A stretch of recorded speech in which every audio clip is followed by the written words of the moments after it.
Welcome to the Clinical Podcast Series brought to you by the American Academy of Optometry Foundation.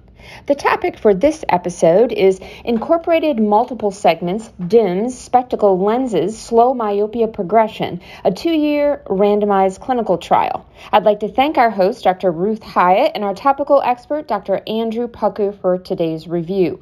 And now it's my pleasure to bring you the broadcast.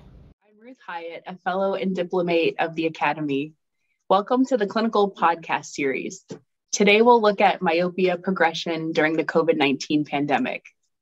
Our topical expert is Andrew Pucker, a fellow and diplomate of the Academy. Hey Andrew, can you tell us a little about yourself? Sure, and thanks for having me. I'm Andrew Pucker. I'm the Director of Myopia Management at UAB Eye Care. And in my regular kind of clinical day, I'm seeing every type of myopia management patient that, we reasonably can treat in the United States. We currently offer multifocal soft contact lenses, orthokeratology, and atropine.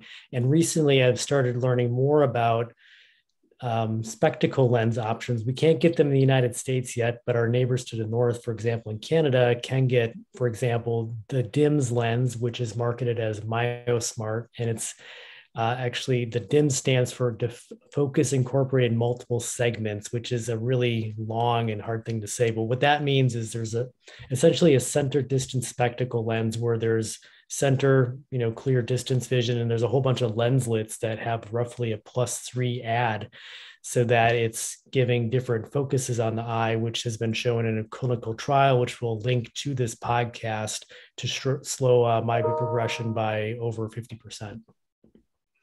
Okay, so we'll go ahead and talk about the article. So, evaluation of an optical defocus treatment for myopia progression among school children during the COVID-19 pandemic was published in January of 2022 by Choi and colleagues. So they found that myopia progressed more rapidly when there were more COVID-19 lockdown measures. However, optical treatment with a DIMS lens significantly slowed myopia progression compared to a single vision lens. So, Andrew, why is this topic important to optometrists? Myopia is a really hot topic in general in optometry right now. There's all these different treatment options, which I mentioned, that we now think are fairly well vetted by research.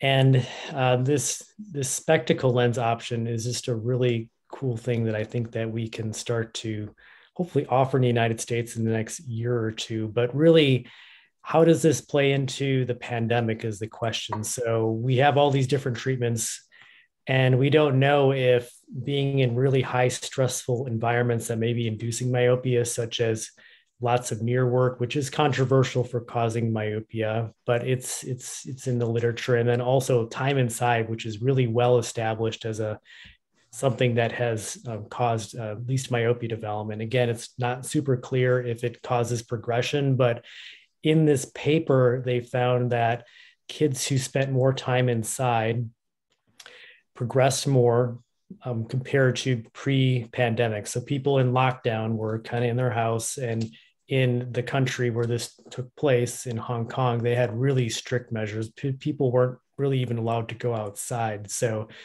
they found that there was more progression than kids prior to the pandemic. And interestingly, they found that the treatment they were offering in one of their studies, the DIMS lens, still allowed for a slowing of progression. So the cool thing from this study is it shows that even though you're in potentially really high stress inducing myopia environment, this treatment still worked pretty well overall. Okay, so, with that being said, how can this article help guide clinical practice? I think that this can help guide clinical practice in that it suggests at least that if we're spending a whole bunch of time inside, at least more than in the past, this treatment will still work. And that's a pretty, clinically relevant question. Are we, spending our time properly? Are we spending our money properly on these treatments if they're going to be, used inside all the time? That's, I think, important to know. And it doesn't necessarily directly extrapolate to our other treatments, such as orthokeratology, but it suggests that they probably will still work. We still need to do that research to figure that out. But I think that, I think is something that can help at least guide us a little bit in the right direction. Do you think this paper helps guide myopia management selection for patients? I don't know if it helps guide picking a specific treatment, but it, I think, helps us know that at least it should work in most situations. Inside visual environments different than outside. And, at least this suggests that if you spend most of your time inside, these treatments should help. Okay. What do you think about your work and children's education? This is a great question. I get it from parents pretty frequently. And typically where it comes up is where their child is playing a lot of video games. And they may be looking for an excuse to tell them to not play the video games all day. But what I like to say is that generally, I don't think it hurts you to use your eyes, especially if it's for education purposes. I wouldn't want our parents telling the kids to not look at their Zoom if they're at home, because they're not going to be getting the education they need to succeed in today's world. So I typically, approach it that way. And I also say everything should be done in moderation, right? You can play some video games, take breaks so you don't get as much digital eye strain. Just do your best, because our society is probably going to even go more digital in the future, and we just have to adapt. And hopefully treatments like the DIMS lens will help negate some of the potential inside effects that we are probably going to experience for the next forever, basically. Are there any other thoughts that you want to add about this article or myopia management in general?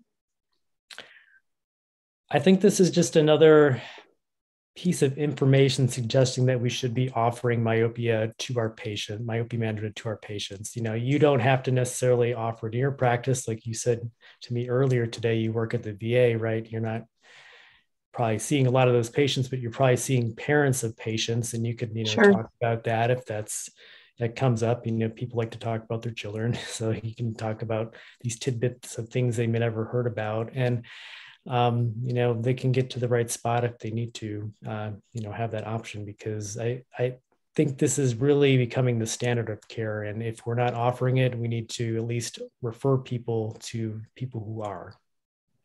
Well, I appreciate your insight, Andrew, and thank you for joining me for this episode of the Clinical Podcast Series. And thank you, everyone, for listening. Thanks for having me.